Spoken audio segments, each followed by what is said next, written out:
안녕하십니까. YTN 라디오 황보선의 출발새 아침 황보선입니다. 장관 후보자 5명 가운데 2명은 국회 인사청문회 잘 통과해서 장관으로 임명됐고 어제 오늘 임기 시작했습니다. 그런데 임혜숙 과기부 장관 후보자, 박준영 해양수산부 장관 후보자의 경우는 자진 사퇴냐, 지명 체류냐, 강행 돌파 또는 30번째 야당 패싱이냐 결정이 임박했습니다.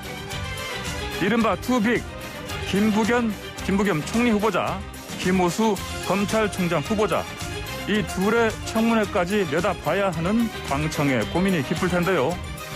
당이 주도하겠다고 얘기했던 민주당의 송영길 새 당대표의 선택은 뭘까요? 잠시 뒤에 설훈, 홍문표 여야 두 의원과 함께 짚어보겠습니다. 한강에서 숨진 대학생의 사망 경위 여전히 오리무중입니다. 현재까지 경찰 수사에서 피의자는 없고 참고인들만 있습니다. 부검 결과가 나오면 실마리 살릴 수 있을까요? 3부와 4부에서 형사사건 전문가들과 집중적으로 분석해보겠습니다. 오늘 전국 곳곳에 돌풍, 번개, 또 황사바람에 황사비까지 내릴 것 같습니다. 대비하시고 유의하셔야겠습니다. 2021년 5월 7일 금요일 YTN 라디오 황보선의 출발새 아침 시작합니다. 한국 정치를 풀어내는 토론사이다. 여의도 주계석 시간입니다. 여의도 정치 상황을 5선, 4선의 관록으로 명쾌하게 풀어주실 두 분 함께합니다. 먼저 더불어민주당의 설훈 의원님 안녕하십니까? 네, 민주당의 설훈입니다. 반갑습니다. 반갑습니다. 자, 그리고 국민의힘 홍문표 의원님 안녕하십니까? 네, 홍문표 의원입니다. 반갑습니다. 네, 반갑습니다. 자, 먼저 국회 청문회부터 가보시죠. 그 문승욱 산자부 장관, 안경덕 고용노동부 장관은 청문보고서 채택돼서 장관 임기 시작했습니다. 그 안 장관은 야당 칭찬까지 받았습니다. 좀 특이하네요. 어떻게 보십니까? 설훈 의원님? 네, 문성욱, 안경동 두 장관은 훌륭한 분들을 선택을 했어요. 그래서 야당도 괜찮다고 얘기를 했고 청문보고서 채택이 됐고 장관직을 수행하고 있죠. 남은 세 사람에 대한 문제가 있는데 흠결이 없다고 할 수는 없는데 근데 이 장관직을 수행하지 못할 정도의 그런 결정적인 문제인가 이건 아니라고 생각합니다. 예. 흠결은 있지만은 탈락 사유는 아니다. 예. 이게 이제 그 일반적인 의견이 아닌가 생각하는데 자세히 제가 좀 말씀을 드리겠습니다. 예, 알겠습니다. 홍 의원님. 이 국회 청문회가 참으로 저는 잘 좀 작동이 돼서 국민들에게 새로운 희망을 줬으면 좋겠다는 말씀을 드리고요. 예. 첫째는 방금 말씀한 대로 잘한 것은 잘했다고 우리가 인정해주는 그리고 잘못된 것은 잘못했다고 말하는 그런 청문회가 돼서 대통령께서 최종적으로 국민의 소리를 듣고 좀 임명하는 그 절차를 좀 국회를 존중하는 그런 좀 대통령이 됐으면 좋겠다는 것인데 결론을 한 가지 말씀드리면은 이 문재인 정부에 사람이 이렇게 없느냐 할 정도의 참 개탄스러운 문제고 또 하나는 대통령께서 벌써 29번째 국회 청문회를 무시하고 대통령 권한으로 이렇게 임명했는데 요번에도 또 이런 독선과 독주 오만으로 이 사실이 입증됐는데도 임명한다면은 특히 이 세 사람 박준영, 임혜숙, 노형우 이것은 안 된다 하는 말씀을 먼저 드립니다. 예, 알겠습니다. 설훈 의원님. 네. 근데 이제 이 3명 가운데 보니까 당 내에서는 이제 조심스럽게 한두 명 정도는요. 이게 어떤 형식으로든 간에 계속 추진을 하면은 좀 위험하다. 이런 의견들도 좀 들리는 것 같습니다. 어떻습니까? 네, 그런 의견이 있는 거 잘 알고 있습니다. 예. 또, 이게 되겠냐 하는 이런 입장이 저도 이해가 가는 부분이 있어요. 예. 그런데 그분들의 입장도 좀 얘기를 들어야 될 것 같거든요. 우선 임혜숙 과학기술정보통신부 장관 후보자 경우는 이건 조금 무리하다는 생각이 드는데요. 일테면은 자기 남편하고 공동제자가 돼 있다 이렇게 얘기를 하는데 후보자 얘기를 들어보면은 충분히 이해가 가요. 그래서 너무 표절이다 이런 부분은 이해하기가 애매히 된 거로 저는 생각하고요. 가족 동반 출장은 이번에 이제 여성이기 때문에 그런 현상이 있을 수 있다 생각하는데 출장할 때 뭐 항공료등은 다 냈다고 그러니까요. 예. 그걸 굳이 시비할 수 있겠다는 생각이 들고 그래서 이매수 과학기술정보통신부 장관 후보자는 이건 뭐 시비를 하자면 할 수는 있지만은 그게 장관직 수행하는데 결정적인 흠결이 된다 이렇게 보기는 좀 그렇고요. 그다음 노영욱 국토교통부 장관 후보자도 뭐 관사 재테크를 했다는 지적이 있는데 그분은 뭐 그런 부분을 지적받을 수 있어요. 예. 그래서 이거는 적절한 방법으로 해야 될 거 아닌가 하는 생각이 들고 그다음 박준영 해수부 장관 후보자는 예. 배우자가 부인이 뭐 관세를 회피했다, 도자기 불법 판매를 했다 이 의혹이 있는데 이거는 좀 너무 많아요. 1250점이 되는데 물론 이분이 도자기 취미가 있는 것 같아요. 도자기 수입하는 취미가 있는 것 같은데 뭐 벼룩시장 등에 샀다 그러는데 그래도 이거를 다시 되팔았다 그런다면은 이건 좀 문제가 있다는 생각이 듭니다. 그래서 예. 이거는 결국은 상임위에서 논의를 해야 합니다. 여야 간에 논의를 하고 네네. 그 결과를 가지고 정기께서 최종적으로 판정하실 것 같은데 본인들 결단도 필요하겠지만은 대체로 보면은 이 상임위에서 적절한 선에서 수습하지 않겠다는 생각을 합니다. 예. 지켜볼 필요가 있겠습니다. 전반적으로 이제 도덕적인 큰 흔결은 보이지 않는다 이런 말씀이신 거죠? 뭐 큰 행태는 아니라고 할 수는 없지만은 예.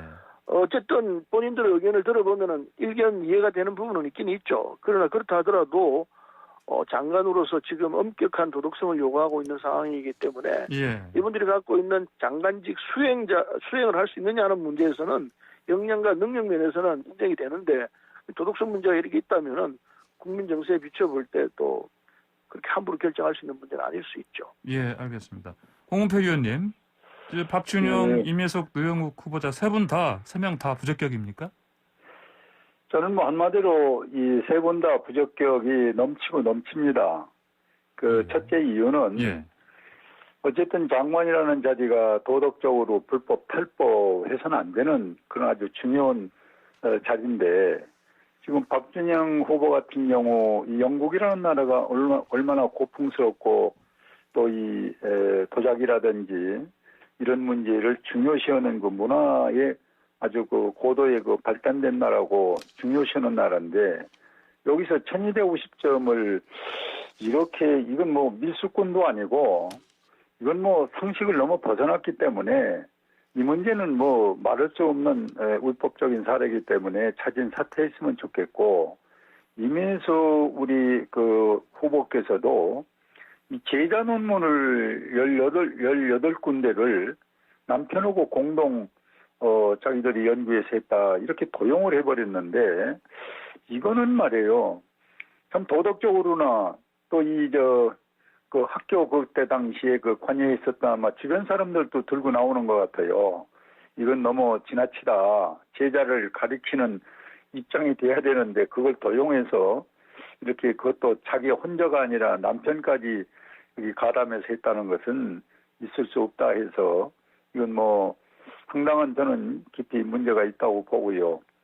그 다음에 이 가족이 그 해외 아까 뭐 서른 의원께서 말씀이 있었습니다마는 이거 뭐 꼭 해외 나갈 적마다 가족이 동반해서 돈을 내든 안 내든 갔다는 거는 그만큼 그 장관으로서 또 공직자로서 자기 기본을 못 지킨 그런 도덕적인 문제고 그 다음에 여기 노영욱 장관은 이건 참 그 주무장관으로서 부끄러운 일이죠. 뭐 재테크 거기 취득세도 낸 일이 없고 지방세 그렇죠. 또 이주 지원비도 받았어요.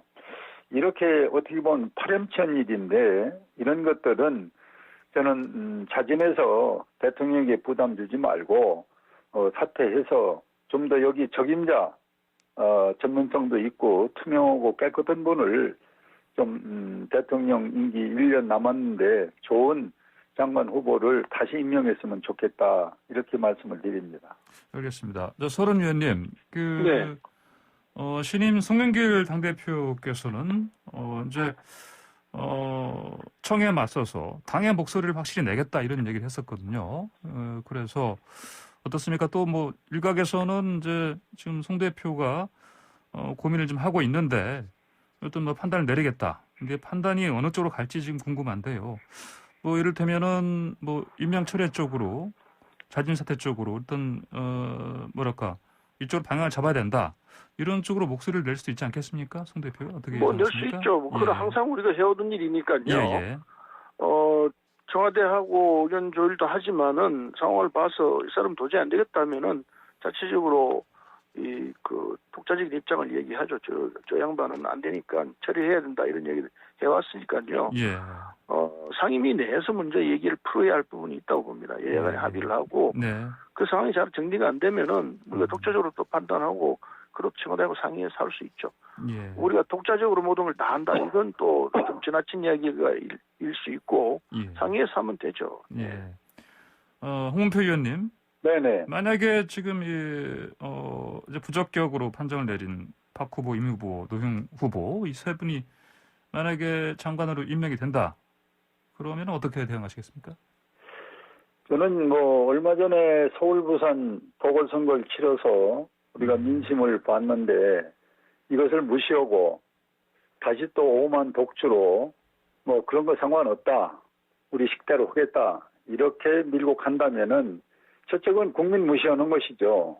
그리고 민심에 대해서는 아랑곳 없고 다시 권력과 힘이 있는 마지막 한번 독선 독주로 하겠다고 우리 국민들이나 우리 야당에서는 볼 수밖에 없기 때문에 저는 진심으로 이 방송을 통해서 말씀을 드립니다마는 우리가 국민의 소리를 듣겠다고 모든 어떤 행사 때마다 하는데 요번에 만약 요번 세 분만은 대통령이 이 집권으로 하지 말고 좀 국회의 소리 그리고 국민의 소리 또 여론을 꼭 들어줬으면 좋겠다는 말씀을 좀 드립니다. 알겠습니다. 자, 김기현 국민의힘 원내대표는 김부겸 총리 후보자에 대해서 지명 처리하라. 뭐 노골적으로 관건 대선 선거 대선하려는 거 아니냐 이런 의심 이런 얘기를 하던데요. 홍 의원님 이런 의심 타당합니까? 예, 이 부분도 우리 야당에서는 지적을 안 할 수 없는 것이 예. 이 김부겸 총리 후보자께서는 그동안 여권 중심에서 항상 일을 해왔고 또 지난번엔 또 나름대로 정치적 소신을 갖고 자기가 좀 큰 일을 해보겠다고 그래서 했다가 지금 잘못됐습니다마는 이제 저는 이 대선을 앞두고 이 공정성 확보가 안 되면은 국민들이 민심이 어떻게 되겠어요. 그래서 앞으로 이런 의혹을 살 수 있는 그런 인물이다. 그래서 관권이라든지 또 중립성이라든지 또는 잘못될 수 있는 부정 이런 것들이 뭔가 의혹을 살 수 있는 분이기 때문에 좀 더 총리 정도 되면은 객관성 그리고 전문성에 그리고 누가 뭐라해도 저분은 믿을 수 있는 분 국민을 위해서 뭔가 중립성을 지켜서 투명하게 할 분 전 이런 분을 좀 찾아서 총리를 내정했다면은 아까 우리 5분의 장관 중에 2분을 우리가 찬성한 것처럼 네. 저는 찬성을 야당에서 해야지 반대할 수는 없었다고 보는데 너무 이분은 한쪽으로 기울어져 있다. 이걸 좀 지적을 하고 싶습니다. 예, 알겠습니다. 네, 그런데요. 예. 예. 이 부분은 뭐 정말 이해하기 쉽지가 않습니다. 김부겸 총리가 되면은 관건 대선을 치를 것이다. 이렇게 김기현 대표가 주장하셨는데 이건 좀 넌센스죠. 지금 시대가 어느 시대인데 관건 선거를 하겠습니까? 국민이 그걸 받아들이겠습니까? 말도 안 되는 소리라 저는 생각해요. 그래서 이 부분은 적어도 이 김기현 대표가 이 참 좋은 분인데 과도한 말을 했다 생각합니다. 이해하기 쉽지 않고 안 맞는 말이고요. 김부겸 이 총리 후보자는 또 행안부 장관을 하면서 행정 능력은 물론이고 다 입증이 됐죠. 또 그 행안부 장관 할 때에 검증을 다 거쳤죠. 그런 과정이 있었기 때문에 적어도 김부겸 총리가 되면 관건 선거를 할 것이라는 얘기는 이건 옛날 얘기죠. 말이 안 되는 소리죠. 그 지나친 얘기로 생각하고 대통령께서도 이 김부겸 장관의 김부겸 총리 후보자의 각의 장관직 수행 능력이나 이런 걸 들어보고 또 여야 관계가 아주 원만한 분 아닙니까? 아마 우리 당 내에서 김부겸 총리 후보자만큼 여야 관계가 원만한 사람 찾기 쉽지 않을 겁니다. 지금 김기현 이 야당 측 주장대로 하면은 누구를 내세운다 하더라도 다 안 됐다고 할 거예요. 지금 야당 입장에서는. 그렇기 때문에 지나친 주장은 이제 거두시고 정리를 바로 하시는 게 좋을 거라고 생각합니다. 예, 알겠습니다. 자, 두 분 위원님 일단 광고 잠깐 들으시고요. 잠시 돌아와서 김호수 검찰총장 후보자 이 얘기 좀 해보겠습니다. 잠시 뒤에 뵙겠습니다. 네, 황보선의 출발 새 아침. 더불어민주당의 소른 의원, 국민의힘 홍문표 의원과 함께하는 여의도 중계석 계속 이어갑니다. 방금 전에 광고 듣는 와중에요. 청취자분들 중에서 2568님께서는 후보자들 논란을 보니 실망스럽습니다. 여당과 정부는 국민이 허탈하지 않게 해주셨으면 좋겠습니다. 이런 의견 주셨고요. 3749님께서는 흠결 없는 사람은 없지만 정직하게 잘못 시인하고 이해를 구하는 모습을 보니 이쯤하면 되었다 싶었습니다. 기회를 줘보는 것도 나쁘지 않은 듯합니다. 이런 의견 주셨습니다. 자, 청문회 지켜보신 애청자 여러분들 의견 주실 분들은요. 샵 0945번 50원 부과되는 유료 문자 우물정 0945번으로 보내주시면 되겠습니다. 자, 이번에는 김호수 검찰총장 후보자요. 이전에 김학의 불법 출금 사건 연루 의혹 있어서 검찰에 조사받은 적이 있었고요. 야당에서는 또 친정부 인사라고 비판하는데 먼저 서른 의원님, 김 후보자 네. 문제 없겠습니까? 어떻게 보십니까? 그런데요, 김호수 총장 이 후보자 얘기를 하기 전에 예. 조금 전에 우리 사회 보시는 분들께서 말씀하신 게 예. 불법 출국 금지 사건이라 이렇게 말씀하셨는데 예. 이게 정확하게 좀 전달될 필요가 있습니다. 예. 이거는 김학의 전 법무부 장관의 예. 해외 도피를 막기 위한 긴급 출국 금지 사건입니다. 해외 이렇게 도피를 정리가 막기 돼야 합니다. 네네. 예. 예. 그래서 이게 내용이 2년 전에 김학의 전 차관이 별장 성접대를 받았지 않습니까? 예. 그리고 이걸 이제 조사를 하기 직전에 새벽에 이 태국행 비행기를 타고 도망갈로 했죠. 그래서 이 사건이 이제 그건데 그거를 법무부에서 알고 중단을 시킨 거죠. 그랬는데 문제 본질이 뭐냐면은 예. 김학의 전 차관이 어떻게 조사 시점 미리 알고 도망가려고 했냐. 이 의혹이 남아 있습니다. 예. 그걸 파헤쳐야 됩니다. 그런데 그건 안 하고 네. 이 김학의 전 차관이 몰래 도망하려는 걸 법무부에서 알고 이걸 저지하고 나섰는데 이게 이제 저지를 해서 제대로 된 법의 심판을 받도록 한 게 이게 내용입니다. 이게 본질이고 이게 진실입니다. 그런데 왜 도망가려고 한 걸 막았느냐? 이게 잘못이다. 지금 그렇게 돼 있습니다. 이건 정말 좀 황당하다는 생각이 들어요. 그래서 이 결론은 검찰이 김학의 전 차관에 대한 부실 수사를 했습니다. 부실 수사를 하고 제 식구 감싸기에 나선 거죠. 그리고 거기에 대해서 그걸 막으려고 했던 이성윤 지검장, 김호수 전 차관, 지금 법무부 장관 후보자이죠. 이런 사람들에 대해서 압박성 형태로 조사를 진행하고 있는 겁니다. 이 상황은 그거 있기 때문에 예. 이걸 처음부터 정확하게 이 사건의 본질이 뭔지를 파악하고 상황에 임해야 한다 생각했어요. 예. 제가 이렇게 말씀드리는 겁니다. 예. 알겠습니다. 물론 예. 이 긴급 출국 금지 절차가 약간의 논란은 있지만은 문제는 도망가려는 사람을 막기 위해서 했던 조치인데 예. 그거 자체가 무슨 엄청난 불법인 것처럼 이렇게 몰고 가는 거는 이 검찰이 이건 해도 너무한 거죠. 네, 절차가 본질이 아니고 예. 이 도망가는 사람을 막은 거 이게 본질이다 이런 말씀이시네요. 알겠습니다. 그러면은 김 후보자 검찰총장으로서 문제가 없다 이렇게 보시는 겁니까? 문제가 없다기보다도요. 문제가 있습니다. 몇 가지 문제가 있는데 예. 이게 김학의라는 사람이 왜 도망갈 시점을 이렇게 정확히 알 수 있었냐. 수사를 언제 할 건지 어떻게 알았느냐. 예. 누가 이걸 제보를 했느냐. 이걸 정확히 찾아내야 합니다. 검찰은 그 수사부터 해야 된다고 생각해요. 예. 제보한 사람 분명히 있을 거예요. 검찰 내에서. 그래서 그 수사는 않고 엉뚱한 지금 수사를 하고 있는 거예요. 예, 알겠습니다. 자, 홍 의원님도 의견 주십시오. 그래서 이 사건의 본질 전후를 얘기하자면 맨날 며칠 얘기해도 어려운데요. 문제는 김호수라는 사람이 검찰총장으로 적임자냐 아니냐. 지금 이거를 놓고 오늘 이 방송에서 하고 있는데 저는 김호수라는 분이 우리 잘 알지 않습니까? 너무 편견적이고 그리고 이 김학의 사건으로 인해서 아마 기소가 될 수도 있는 가능성이 충분한 사람이고 또 우리 대한민국에서 가장 공정한 감사원에서 감사위원으로 정부가 추천했는데 이걸 감사위원장이 거부한 사람입니다. 그러면 이런 정도의 사람이 과연 검찰총장을 할 수 있냐?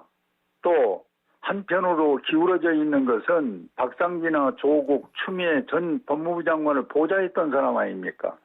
이렇다면은 대한민국 검찰을 공정성 있게 이끌 수 있는 인물이 아니라 이미 이 이력에서 보다시피 또 앞으로 진행될 사건에서 보다시피 총장으로는 적임자가 아니라 이렇게 이제 일반적으로나 저희 당에서는 이제 보고 있는 것입니다. 그래서 저는 지금이라도 이 부분도 이제 대통령 임기 얼마 안 남은 상황에서 대한민국 검찰을 존중한다면은 검찰 내부에서 문제를 일으키고 또 윤석열 전 총장의 그 지시나 지휘에서 있었던 것들을 사사건건 반대했던 이런 인물을 검찰총장으로 갖다 놓는 것은 소위 권력을 옹호하고 지금 정부의 어떤 부정부리를 막기 위해서 방패 역할로 김호수를 갖다 놓은 게 아니냐 이렇게 볼 정도로 편견된 사람이다 이렇게 지적을 합니다. 예. 그런데요. 그런데요. 예. 지금 검찰은 뭘 해야 되느냐 하면은 지금까지 이 공수처 설치라든지 검경 수사권 조정 등 쭉 검찰 개혁을 해왔습니다. 이 국민의 뜻에 따라서 국민은 검찰 개혁을 바라고 있지 않습니까? 검찰 개혁을 마무리를 지어야 할 부분이 있습니다. 그렇다면은 검찰 개혁을 할 수 있는 사람이 그 총장이 되는 것이 이게 이치에 맞다고 보는 거죠. 그래서 김호수 전 차관이 총장으로 책임자로 생각하기 때문에 국민이 바라는 검찰 개혁을 하자면은 도리 없이 이런 분이 가서 검찰 개혁을 해야 한다고 생각하죠. 예, 검찰 개혁의 책임자다 이런 말씀이시죠. 이 부분에서 한 가지 덧붙이면 말입니다. 예. 검찰총장 후보자 인사추천위원회가 있지 않습니까? 그게 9번으로 돼 있는데 한 사람이 4표를 행사할 수 있는데 만점을 받으면은 36점을 받아야 되는데 이 검찰총장 추천위원회에서 4표를 받았어요. 4표. 이렇게 성적도 나쁘고 적임자가 아니라는 것이 검찰총장 후보 인사위원회에서 나왔는데도 이거를 막무가내로 지금 딴 설명을 해서 합리적으로 얘기를 하면은 이 검찰총장 후보 인사위원회는 뭐로 두었습니까? 4표 받았어요, 4표. 36표 받아야 할 사람이.